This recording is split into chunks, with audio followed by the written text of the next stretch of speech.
Si estuviste en Nantes entre 2010 y 2012, sabes que esto es verdad.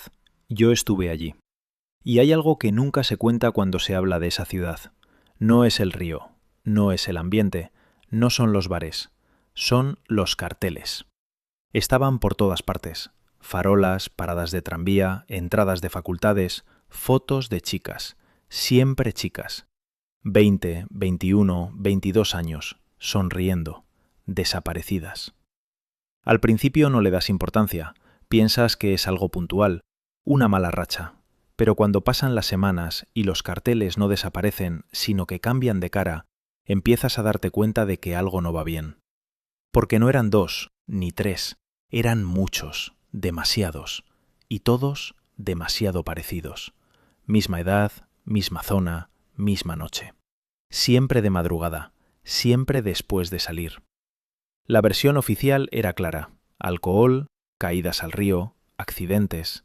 Pero no encajaba, porque algunos cuerpos aparecían días después, lejos del agua, y otros nunca aparecían.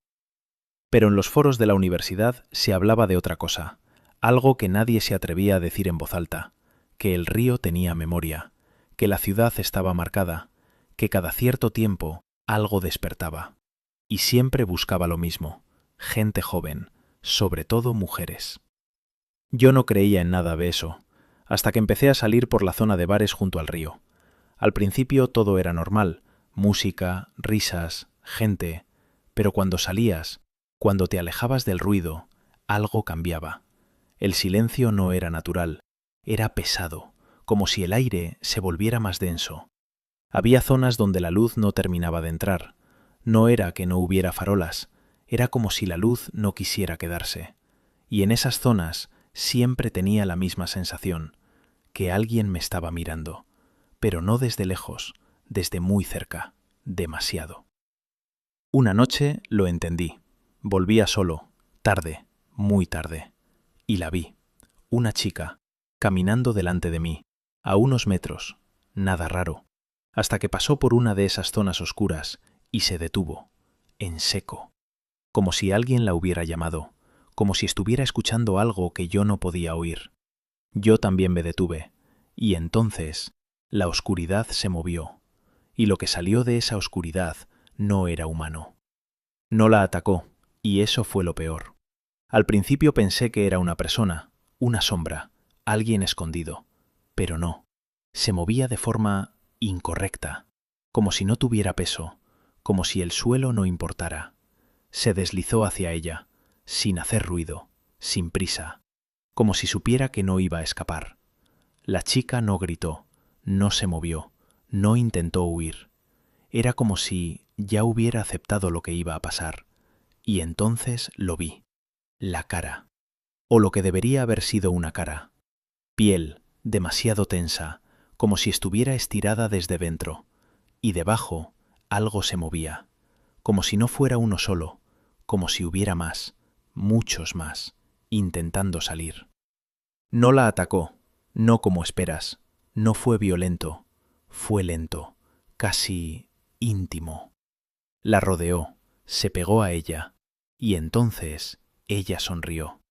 Una sonrisa que no era suya, vacía, forzada, como si alguien la estuviera moviendo desde dentro. Y ahí entendí algo que me heló por completo. No las cazaban, las elegían, las preparaban, y antes de matarlas, las necesitaban. No sé cuánto tiempo pasó, no podía moverme, no podía respirar.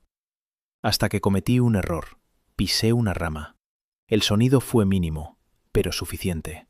Esa cosa se detuvo, giró la cabeza y me vio. Y en ese momento supe algo. Sabía perfectamente lo que era yo. Sabía que la estaba viendo, y eso no debía pasar. La chica cayó al suelo, como si le hubieran quitado algo, y esa cosa vino hacia mí, más rápido, más directa, como si ya no tuviera que esconderse. Corrí, sin mirar atrás, sin pensar, solo correr. El suelo resbalaba, el aire pesaba, y lo peor, los sonidos. No eran pasos, eran muchos, demasiados. Como si no fuera uno solo persiguiéndome, como si toda la oscuridad se hubiera puesto en movimiento. Cuando llegué a una zona iluminada, me detuve y me giré. Nada, solo el río, negro, quieto. Pero esa noche no terminó ahí, porque cuando miré al agua, vi algo moverse, desde dentro. Y no era lo único que había ahí abajo. Fui a la policía y ya lo sabían. Fui directamente, sin dudar. Conté todo, cada detalle. Pensé que se reirían, que no me creerían, pero no fue eso, fue peor. Me escucharon, en silencio, tomando notas, sin interrumpirme, como si ya conocieran la historia. Cuando terminé, uno de ellos me dijo algo que no he olvidado, que lo mejor que podía hacer era no volver a hablar de esto. No que estuviera loco, no que fuera imposible, que no hablara. A la semana siguiente me expulsaron de la universidad, sin explicación real, solo papeles, firmas y silencio. Intenté contarlo, a amigos, a profesores, nadie quería saber nada. Algunos cambiaban de tema, otros evitaban mirarme. Y entonces entendí por qué, porque algunos también lo habían visto, pero habían decidido callar. Antes de irme de la ciudad, vi algo, un cartel nuevo, otra chica, 22 años, desaparecida. La reconocí al instante, era ella, la del río, la que no gritó, la que sonrió. Y entonces lo entendí todo. No era algo puntual, no era una racha, era un ciclo, y seguía activo. Pero lo peor no fue eso, lo peor fue lo último. Esa misma noche soñé con el río, pero no estaba fuera, estaba dentro, sumergido, sin poder moverme, y alrededor, ellos, muchos, demasiados, mirándome, esperando. Y uno de ellos, más cerca que los demás, se inclinó hacia mí, y por primera vez pude ver lo que había debajo de esa piel. No era un rostro, eran muchos, uniéndose, separándose, intentando formar algo humano.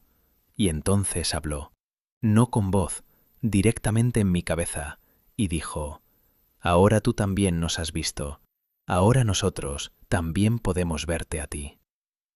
Desde entonces no he vuelto a pisar esa ciudad, pero a veces, cuando estoy solo, escucho agua, donde no debería haberla, y siento algo, esa misma presión, esa misma mirada, como si estuvieran lejos, pero no demasiado, esperando, porque ahora saben algo que yo también sé, que no es el río el que se lleva a la gente, es lo que vive dentro. Si alguna vez caminas solo junto al agua, no mires demasiado tiempo hacia la oscuridad, porque puede que algo te esté esperando.